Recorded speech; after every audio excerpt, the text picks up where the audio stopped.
昭和のバイクホンダスカッシュを独学で直しています。今回はブレーキ編です。左側のブレーキの戻りが悪くて効きも悪いので、ここを分解していきます。左側なので後輪のブレーキになります。ブレーキワイヤーの劣化か、ブレーキシューがなくなっているのか、それとも汚れてただ戻りが悪くなっているのか、固着しているのか、分解しながら予想しながらやっていきます。ブレーキのこのワイヤーっていうよりはここですかね。ここがね固着してる気がするんで、ちょっとめんどくさいですけど、このタイヤとかも全部外してやってみます。実際にブレーキを操作しながらタイヤを回したり確認中です。ブレーキ自体は一応効くのですが、元に戻りにくいのでワイヤーも交換してみることにしました。ブレーキのワイヤーを外すだけですが、めちゃめちゃ苦戦してます。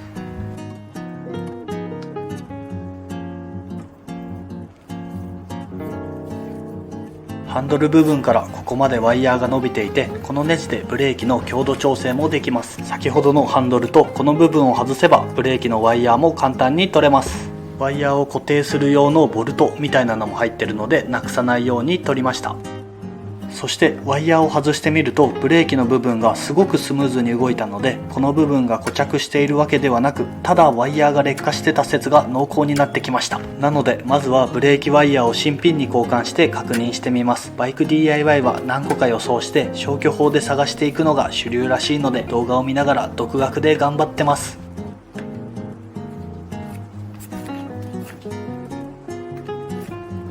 このようにもともとついていた通り道も確認しておくと、つける時に楽です。もうね、めちゃめちゃ劣化してるというか壊れてましたね。はい、原因は完全にこれだったのでブレーキワイヤーを購入します。でも昭和のバイクなので探すのが大変で、ヤフオクとかも毎日見てました。新品だと6000円ぐらいするので、昔のバイクはやっぱりお金がかかります。0円でもらってラッキーと思っていましたが、まんまとバイク沼にはまり中です。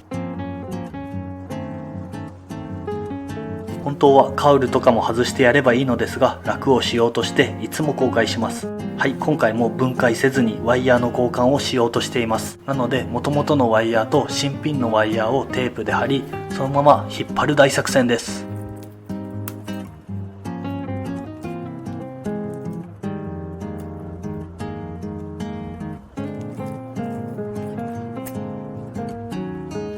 このように取り外す時に同じルートで新品のワイヤーを取り付ける作戦でしたが、もう動かなくなったのでね、ちゃんとカウルも外してやっていくことにしました。ネジで取り外すだけなので、絶対にちゃんと分解してゆっくりやっていった方がいいです。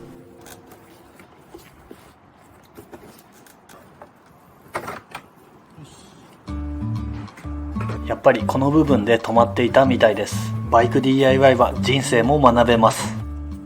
こちらがハンドル側の太鼓っていう部分です。ここを引っ張ることでインナーワイヤーが伸びてタイヤのブレーキを使うことができます。それにしても切れてるので、もう完全に壊れてました。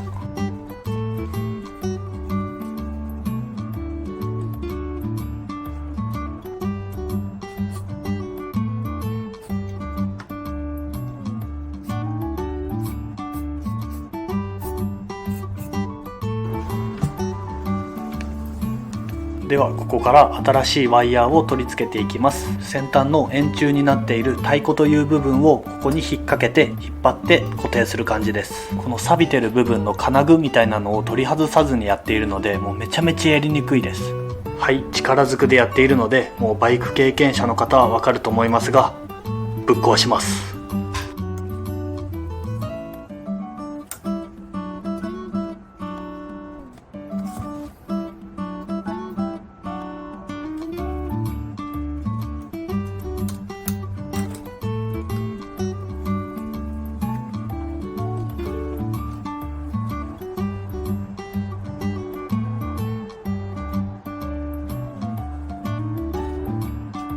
はい、高いワイヤーも壊して大事な金具もこの隙間に落としてしまって、もうめちゃめちゃ落ち込んでる日です。バイク DIY はもう本当にね失敗だらけですが、執念深いのでこれから1時間2時間と探し続けます。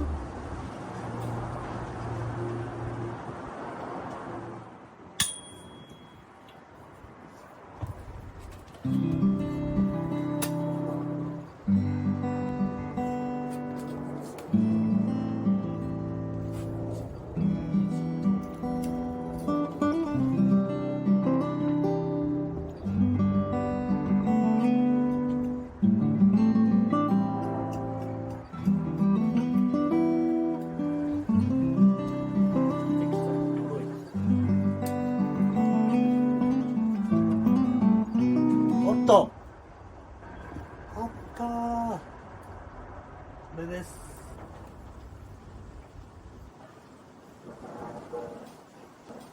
すごい。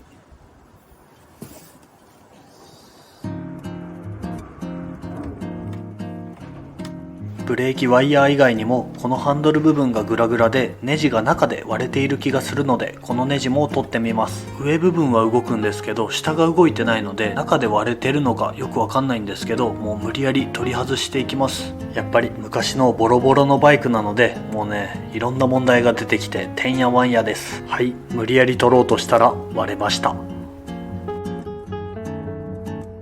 もう今回は失敗だらけで、もうバイクもボロボロなんでいろんな問題があるんですけど、もう勉強だと思ってもう全部分解する気持ちになってきました。ネガティブの先の先のネガティブハイです。ボロボロバイクなので躊躇なく分解できるのでいい勉強です。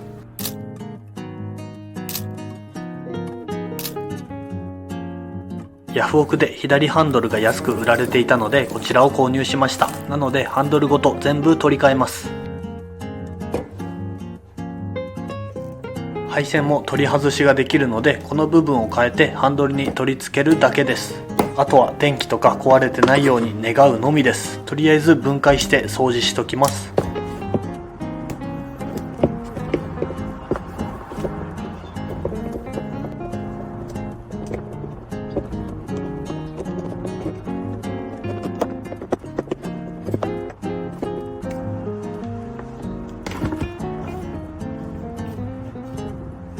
すごい。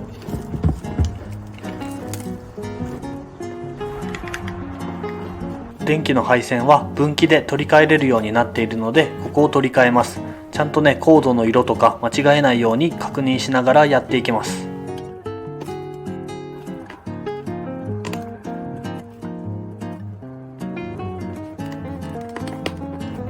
よっしゃ。もともとついていた左ハンドルも取り替えてワイヤーもまたつけていきます。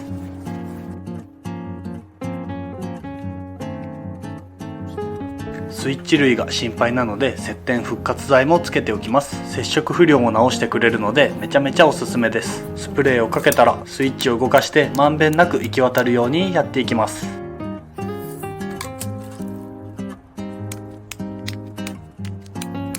前のハンドルはこのネジの部分が壊れていたのですが、ヤフオクで買ったものはここは壊れておらず、調整するとハンドルのぐらつきも直すことができました。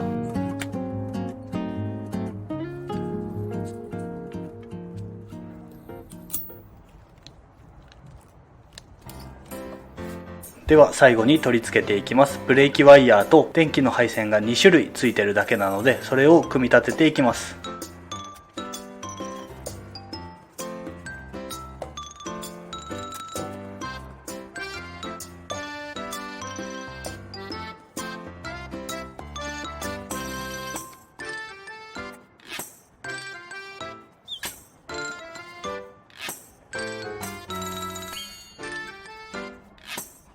めちゃめちゃもったいないですけど新品のブレーキワイヤーを購入しました。純正品はなかったので極みのスカッシュに代用できるブレーキワイヤーです。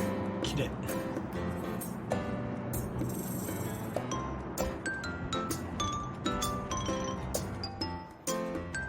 ここもブレーキをロックする無駄な金具は取り外してやっているので簡単に取り付けられました。やっぱねバイク DIY やってて思うんですけど、もうちょっとめんどくさいと思っても全部外してやった方が間違いなく安全で早いです。最後にここに固定するネジを取り付けてブレーキを調整して最終確認です。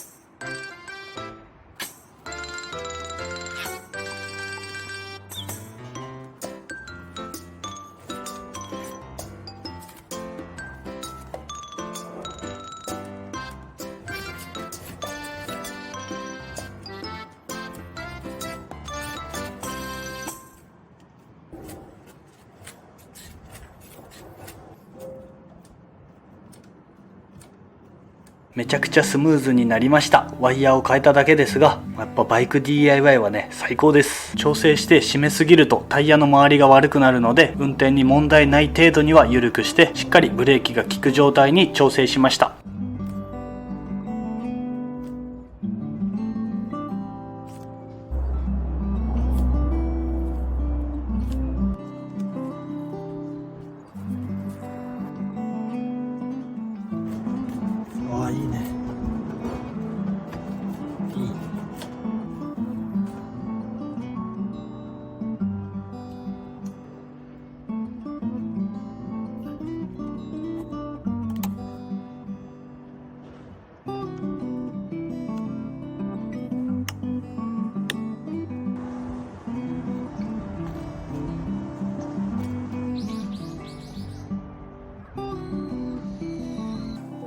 は。